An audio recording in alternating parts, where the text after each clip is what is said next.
بڑی خوش نصیبی ہوتی ہے گھرانے کی، اس گھرانے کی جہاں ماں بھی یہ کہے، باپ بھی یہ کہے، بیٹا بھی یہ کہے، شوہر بھی کہے، بڑا بھی یہ کہے اللہ کے حکم کی تعمیل ہم نے کرنی ہی کرنی ہے۔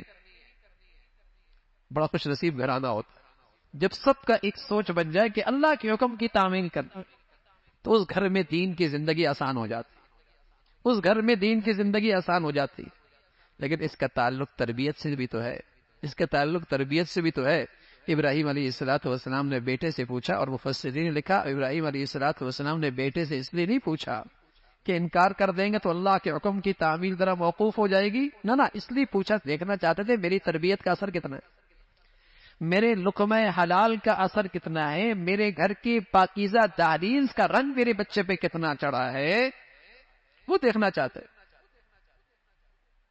شوہر باپ قربان کرنے کے لیے تیار ہے، بیٹا قربان ہونے کے لیے تیار ہے، اور پوری قوت اور طاقت کے ساتھ بیٹے کے گردن پہ چھری چلتی ہے، ادھر سے فرشتہ اترتا ہے، اور بجائے اس کے کہ اسماعیل کی قربانی ہو، آسمان سے آنے والا ایک دمبا جسے کہے کہ اس کی قربانی ہو جاتی۔ اللہ نے ہمارے لیے آسانی فرما دی، چلو تم یہ قربانی کر دو گے، اللہ تمہاری قربانی قبول کر دے، لیکن اس قربانی کے وقت جذبہ تو زندہ کیا کریں کہ اللہ اگر تو اولاد کی قربانی مانگے گا تو اس کے لیے بھی تیار ہے، تیری خاطر تو سب کچھ ہی قربان ہے۔ ابراہیم علیہ السلام کو اللہ نے اسماعیل کے بعد اسحاق کی صورت میں بیٹا عطا فرمایا۔ پھر حضرت ہارون کا تذکرہ ہے، حضرت الیاس کا تذکرہ ہے، قوم لوط کا تذکرہ ہے، حضرت یونس علیہ السلام کا تذکرہ، مچھلی کے پیٹ کے اندر اللہ کو پکارا، مشکل حل ہوئی، پریشانی سے نجات ملی، اس کا تذکرہ۔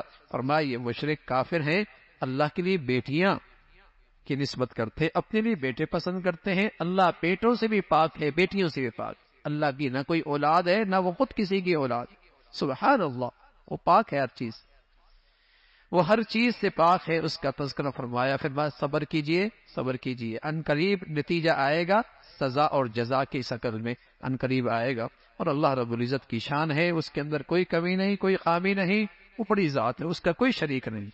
پھر سورہ صاد کا تذکرہ ہے، قرآن کی عظمت کا تذکرہ، قوم عاد، قوم سمود، فرعون، اور انہوں نے اللہ کی نافرمانی کی، پھر اللہ کا عذاب ان پہ آیا۔ داؤد علیہ السلام کا گھرانے کا تذکرہ، بڑے اللہ کے فرما بردار، آدھی رات عبادت، آدھی رات آرام کرتے تھے، ایک دن روزہ، ایک دن افطار کیا کرتے تھے، ایسے عبادت گزار اور انتہائی درجے کے شکر گزار، زبان شکر گزار، دل زبان اللہ کی ذکر میں تھی، زبان دل میں اللہ کا شکر تھا، ایسی زندگی تھی۔ اللہ رب العزت نے قوت خطابت بھی خوب دی تھی، آواز بھی خوب دی تھی، اس کا تذکرہ۔ پھر ایک فیصلہ فرمایا، وہ فیصلہ کیا تھا؟ ایک امتحان تھا، لیکن اللہ کی طرف رجوع کر لیا، اللہ کی طرف رجوع کر لیا۔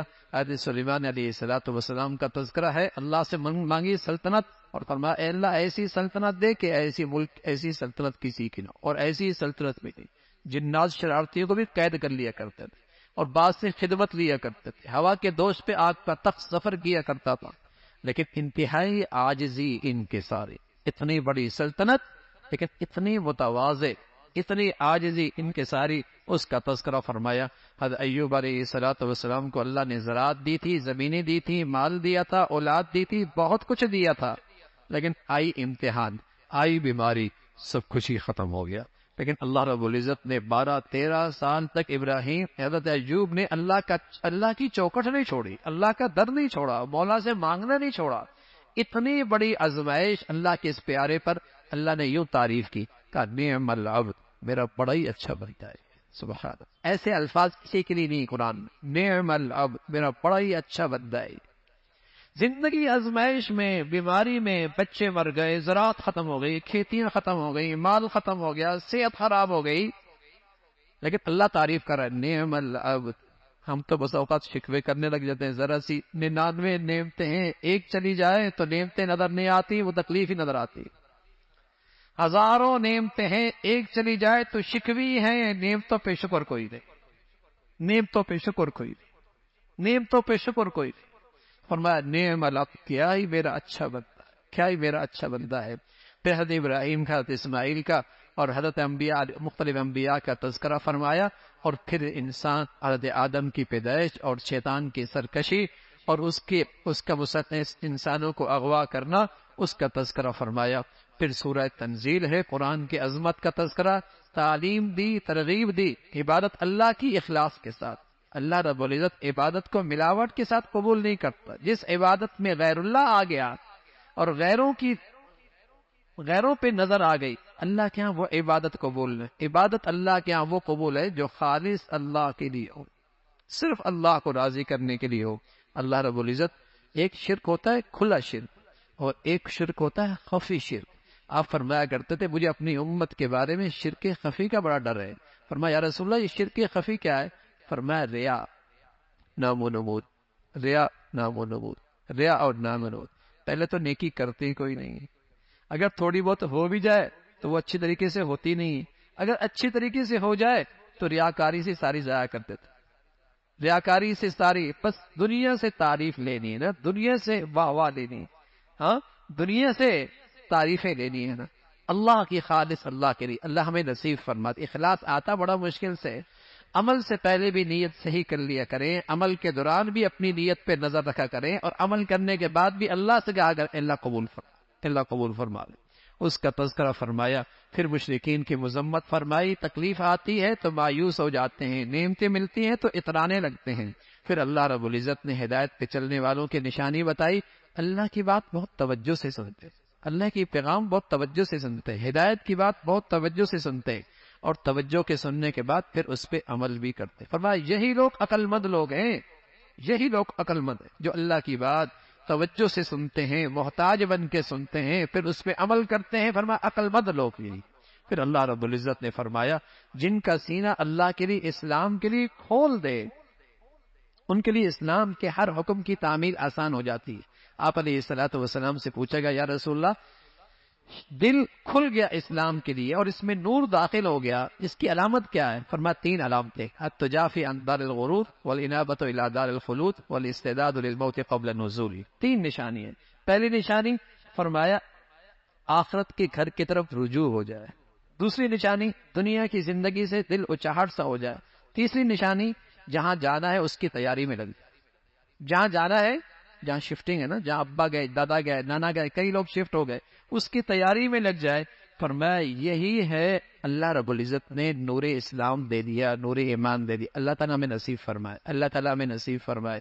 پھر اللہ رب العزت نے اپنی قدرت کا تذکرہ فرمایا اور مثالیں دی کہ جس کے اندر بہت سارے شریک ہوں جس غلام میں، وہ بہتر ہے یا جو ایک کا ہو؟ ظاہر ہے جو ایک کا ہوتا ہے اس سلامتی میں رہتا ہے، تو جس کے بہت سارے معبود ہوں وہ تو الجھا ہی رہتا ہے، اور جس کا معبود برحق ایک ہو وہی اطمینان کی زندگی گزارتا ہے. فرمایا دنیا آپ سے کہتی ہے آپ چلے جائیں گے تو آپ کا دین بھی ختم ہو جائے گا. انہیں کہہ دو اگر میں مر جاؤں گا تو تم کون سے زندہ رہو جاؤ گے؟ تم نے بھی مرنا ہے، سبھی نے مرنا ہے، اور اللہ رب العزت کے پاس جانا ہے. وہ مولا فیصلہ فرمائیں گے حق سچ کا، اجر کے لحاظ سے، سزا کے لحاظ سے. اللہ تعالیٰ عمل کی توفیق